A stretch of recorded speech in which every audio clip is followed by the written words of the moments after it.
تبارك الذي نزل الفرقان على عبده ليكون للعالمين نذيرا.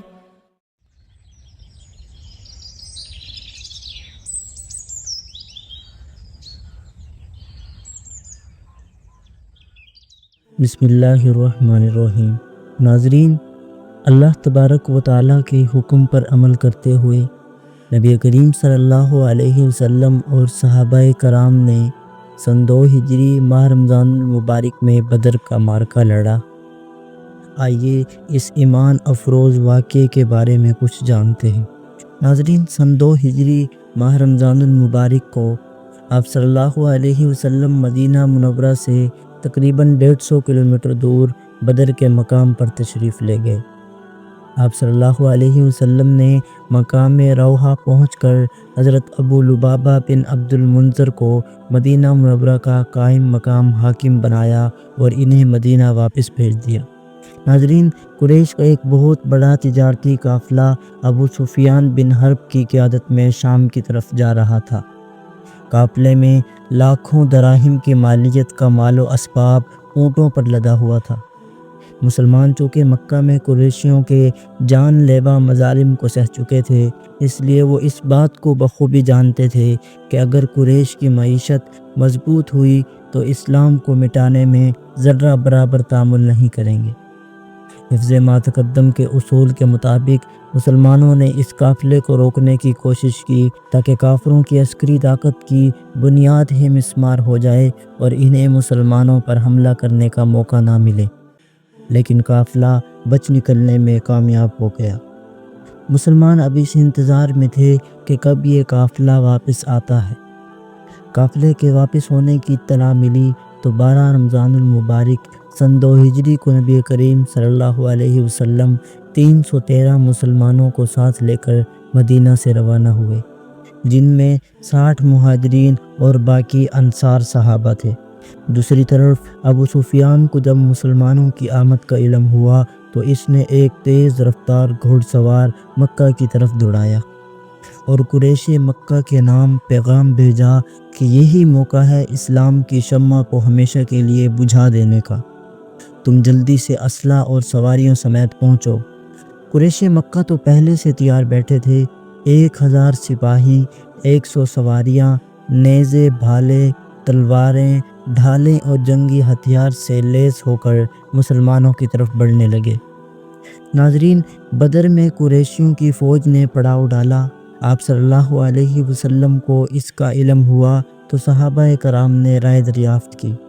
مہاجرین کے سرخیل جناب ابو بکر و عمر رضی اللہ تعالی عنہما نے مجاہدانہ تقاریر کی، جان نثاری کا یقین دلایا.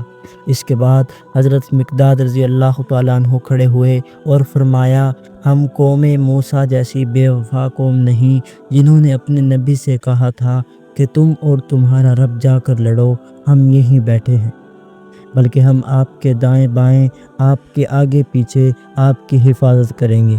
آپ صلی اللہ علیہ وسلم نے انصار مدینہ کی رائے لی. حضرت سعد بن معاذ رضی اللہ تعالیٰ عنہ نے فرمایا، یا رسول اللہ، آپ جہاں تشریف لے جائیں ہم آپ کے ساتھ ہیں. جس سے جیسا چاہیں تعلق نبھائیں، ہم سے جو لینا چاہیں یا ہمیں کچھ دینا چاہیں، ہم ہر طرح تیار ہیں. جو حکم فرمائیں ہم آپ کے شانہ بشانہ ہیں. بدر کیا، اگر آپ برقی غمات تک بھی جائیں ہم آپ کے ہم رکاب رہیں گے. اگر آپ ہمیں سمندر میں کود جانے کا حکم دیں تو ہم کود پڑیں گے. ناظرین، نبی کریم صلی اللہ علیہ وسلم بے حد خوش ہوئے اور بدر کے قریب ایک چشمے پر پڑاؤ ڈالنے کا حکم دیا. حضرت سعد بن معاذ رضی اللہ تعالیٰ عنہ کے مشورے سے آپ صلی اللہ علیہ وسلم کے لیے عریش بنوایا گیا تاکہ آپ صلی اللہ علیہ وسلم وہاں سے جنگی صورتحال کو خود ملاحظہ فرما سکیں. ناظرین، 16 رمضان المبارک کو دونوں فوجیں پڑاؤ ڈال چکی تھی. آپ صلی اللہ علیہ وسلم رات بھر اللہ تبارک و تعالیٰ سے دعا و مناجات کرتے رہے. بالآخر وہ وقت آ پہنچا جب بدر کا میدان رزم حق و باطل کا استعارہ بن گیا. جو صحابہ کرام کی جرأت و شجاعت، بہادری و جانبازی، اللہ کی مدد اور نصرت اور نبی کریم صلی اللہ علیہ وسلم کی بہترین عسکری حکمت عملی کی مثال کے طور پر جانا جاتا ہے۔ ناظرین، 17 رمضان المبارک کو نبی کریم صلی اللہ علیہ وسلم نے فوج کی صف بندی کی اور دست رحمت کو بارگاہ رحمت میں دراز کرتے ہوئے التجا کی، اے پروردگار، جو آپ نے مجھ سے وعدہ فرمایا ہے اسے پورا فرمائیں۔ آج اگر یہ مٹھی بھر جماعت مٹ گئی تو تا قیامت آپ کی عبادت کرنے والا کوئی نہیں ہوگا۔ یہ صبر آزما امتحان تھا۔ مسلمانوں کی تلواروں کے نیچے ان کے قلب و جگر کے ٹکڑے اور بزرگ بھی آ رہے تھے، لیکن اسلام کی محبت غالب تھی۔ ناظرین، خاتم الانبیاء پیارے آقا علیہ السلام کے سامنے ان کے چچا زاد ابو سفیان بن حارث، نوفل بن حارث اور داماد ابو العاص تھے، جبکہ سیدنا ابو بکر صدیق کے سامنے ان کے بیٹے عبد الرحمن بن ابو بکر، سیدنا عمر بن خطاب کے سامنے ان کے ماموں عاص بن ہاشم اور سیدنا علی بن ابی طالب کے سامنے ان کے بھائی عقیل بن ابی طالب تھے۔ اسی طرح اکثر صحابہ کرام کے مقابلے میں ان کے عزیز و اقارب آتے رہے۔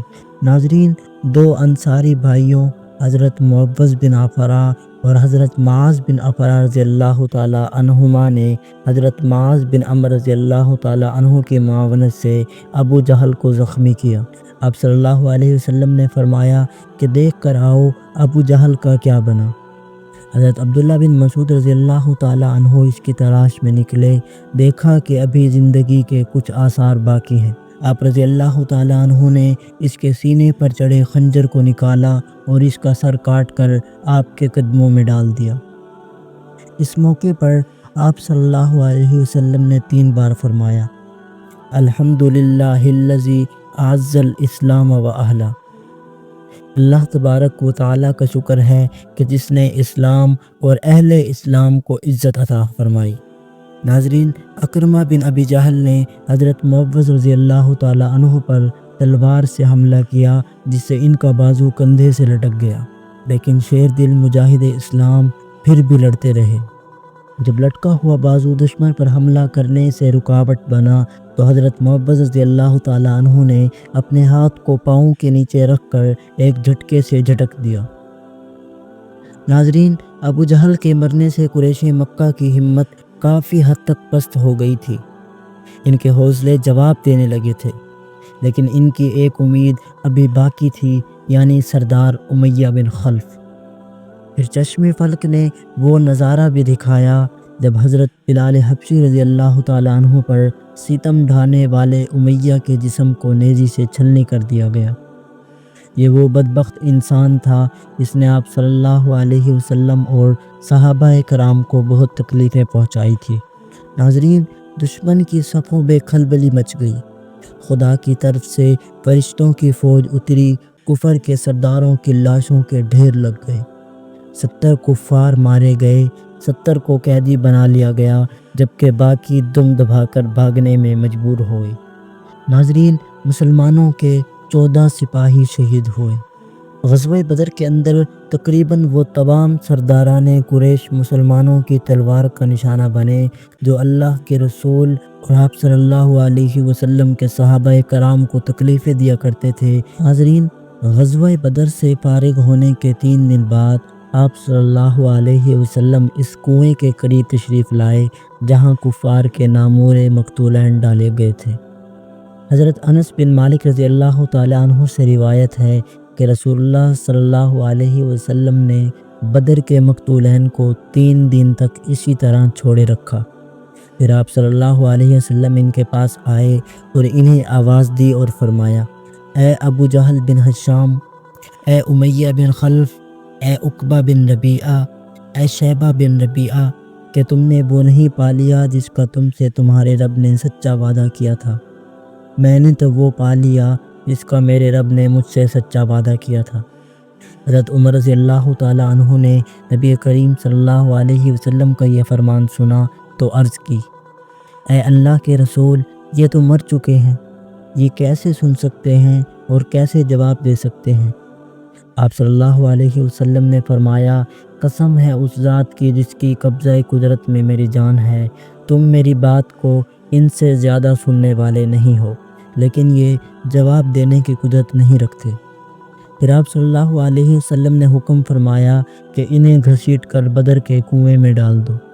ناظرین، بدر کے قیدیوں میں آپ صلی اللہ علیہ وسلم کے چچا حضرت عباس، حضرت علی رضی اللہ تعالیٰ عنہ کے بھائی عقیل اور آپ صلی اللہ علیہ وسلم کے داماد ابو العاص بھی تھے۔ اب یہ مسئلہ پیش آیا کہ ان قیدیوں کے ساتھ کیا کیا جائے، لیکن آپ صلی اللہ علیہ وسلم نے ان سے ایسا رحم و کرم کا سلوک کیا کہ تاریخ انسانی میں اس کی مثال نہیں ملتی۔ ناظرین، بدر کے قیدیوں میں سے ایک قیدی ابو عزیز کا بیان ہے کہ میں جس انصاری کے ہاں قید تھا، وہ صبح شام میرے سامنے کھانا رکھتے، روٹی اور سالن وغیرہ میری طرف رکھتے اور خود چند کھجوریں کھا کر گزارا کر لیتے۔ مجھ کو شرم آتی، میں روٹی ان کے ہاتھ میں دے دیتا، لیکن وہ اسے ہاتھ بھی نہ لگاتے اور مجھے واپس کر دیتے تھے۔